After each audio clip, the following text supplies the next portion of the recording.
करेंगे यमुनानगर से बड़ी खबर, जहां खेड़ी लखा गोलीकांड में एसपी का बड़ा एक्शन। खड़ी लखा चौकी के सभी पुलिसकर्मी सस्पेंड किए गए हैं।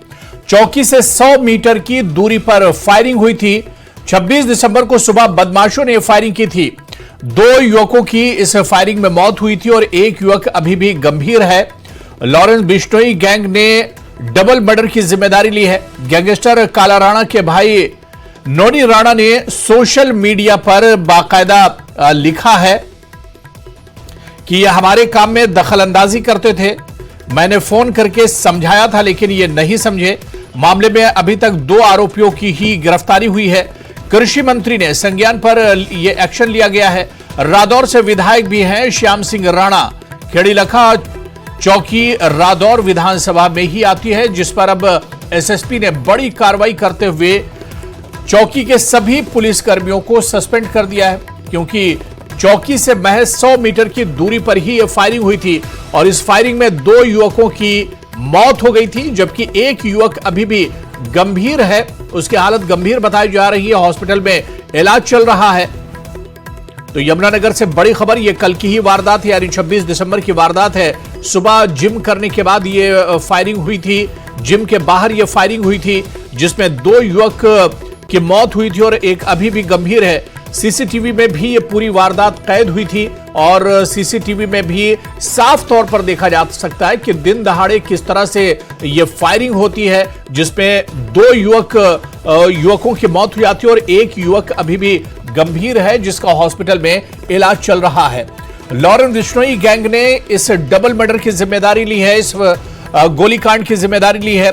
गैंगस्टर काला राणा के भाई नोनी राणा ने सोशल मीडिया पर लिखा है कि ये युवक उनके काम में दखलंदाजी करते थे।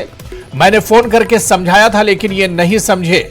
आपको बताते चलें कि इस मामले में अभी तक 2 आरोपियों की गिरफ्तारी हुई है, क्योंकि कृषि मंत्री के संज्ञान पर यह पूरा एक्शन लिया गया है। रादौर से विधायक भी हैं श्याम सिंह राणा और खेड़ी लखा चौकी रादौर विधानसभा में ही आती है, जिस पर कृषि मंत्री के संज्ञान पर यह बड़ा एक्शन लिया गया है। और अब एसपी ने बड़ा एक्शन लेते हुए खेड़ी लखा चौकी के सभी पुलिसकर्मियों को सस्पेंड कर दिया है। यह सीसीटीवी की तस्वीरें भी आप देख सकते हैं।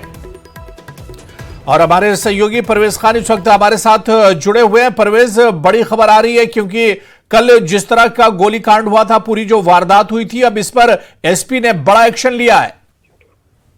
बिल्कुल, मैं आपको बताना चाहूँ कि कल जो है सुबह ये वारदात घटना को अंजाम दिया गया था, जिसमें 2 लोगों की मौत हुई थी और एक गंभीर रूप से घायल होता है। उसके बाद जो है कई तरह के सवाल जो है वो पुलिस की कार्यशैली पर उठाए जा रहे थे, क्योंकि जो ये घटनाक्रम हुआ है ये महज जो है खेड़ी लखा की जो चौकी है उससे 100 मीटर के दायरे में हुआ है और करीब 100 राउंड फायरिंग हुई है। इससे अंदाजा लगाइए कि आप जो फायरिंग हुई है वो 2 से 3 मिनट के भीतर हुई है, लेकिन एक भी पुलिसकर्मी वहां पर मौके पर नहीं पहुंच पाया था, जिससे कि मृतक के परिजनों ने कई सवाल पुलिस की कार्यशैली पर उठाए थे और लग रहा था कि कभी न कभी एक्शन लिया जा सकता है। और सबसे बड़ी बात यह है कि कृषि मंत्री श्याम सिंह राणा की विधानसभा पड़ती है और उसी के अंतर्गत जो है खेड़ी लखा चौकी आती है और उनके जो परिजन थे वो भी लगातार सवाल उठा रहे थे कि पुलिस पर एक्शन होना चाहिए, पुलिस को मौके पर पहुंचना चाहिए था। शायद अगर पुलिस मौके पर पहुंचती तो शायद इतना बड़ा घटनाक्रम नहीं होता, लेकिन देर शाम तक जो है एसपी राजीव देसवाल ने एक बड़ा एक्शन लेते हुए सब इंस्पेक्टर एएसआई समेत जो है चौकी इंचार्ज समेत सभी को सस्पेंड कर दिया है। लेकिन परवेज, बड़ी बात यह है कि सीसीटीवी की जो तस्वीरें आई थी, जो युवक गोली चला रहे थे, जो बदमाश गोली चला रहे थे, उनमें कई थे, जिनमें से अभी सिर्फ 2 युवकों की ही एक तरह से गिरफ्तारी हुई है। बाकी अभी गिरफ्तारियां भी नहीं हो पाई, यानी पुलिस के हाथ अभी भी खाली हैं। बिल्कुल, अभी तक जो है कल देर शाम तक पुलिस 2 ही आरोपियों को गिरफ्तार कर पाई थी और अभी भी कम से कम ये नहीं कहा जा सकता कि कितना बड़ा नेटवर्क है और कितना बड़ा नेटवर्क में ये फैला हुआ है, लेकिन उससे जो है ये जो है सवाल उठ ही रहे हैं कि पुलिस आखिर कब तक जो है इन बदमाशों को गिरफ्तार कर पाएगी, क्योंकि अब जो है जो हमने सबसे पहले न्यूज़ 18 पर यह जानकारी दी थी कि इसकी जिम्मेदारी जो है हत्याकांड की जो है लॉरेंस बिश्नोई गैंग ने ली है। बाकायदा उन्होंने सोशल मीडिया पर एक पोस्ट डाला है जिसके बाद जो है उन्होंने कहा है कि इसकी जिम्मेदारी हम खुद लेते हैं। हालांकि अभी तो यह एक ट्रेलर है, इसके बाद जो है जो भी हमारी बात नहीं समझेगा हम उसके बाद भी एक बड़ा एक्शन लेंगे। हालांकि इससे पहले बताएं कि जब से एसपी राजीव देसवाल जो ने यमुनानगर पुलिस का जिम्मा संभाला है उसके बाद जो है 3 से 4 जो है फायरिंग की घटनाएं जो है वो यमुनानगर में हो चुकी हैं। तो ऐसा नहीं है कि पुलिस की कार्यशैली पर सवाल नहीं उठ रहे हैं। बीते 1 महीने में पुलिस की कार्यशैली पर कई तरह के सवाल उठ चुके हैं, कई मौतें हो चुकी हैं और उसके बाद जो अब इस तरह का एक्शन लिया गया है। अब देखना होगा इस पूरे घटनाक्रम में पुलिस जो बाकी आरोपी है उनको कब तक गिरफ्तार कर पाती है। चलिए, बहुत बहुत शुक्रिया परवेज खान हमारे साथ जुड़ने के लिए, उस खबर पर जानकारी देने के लिए।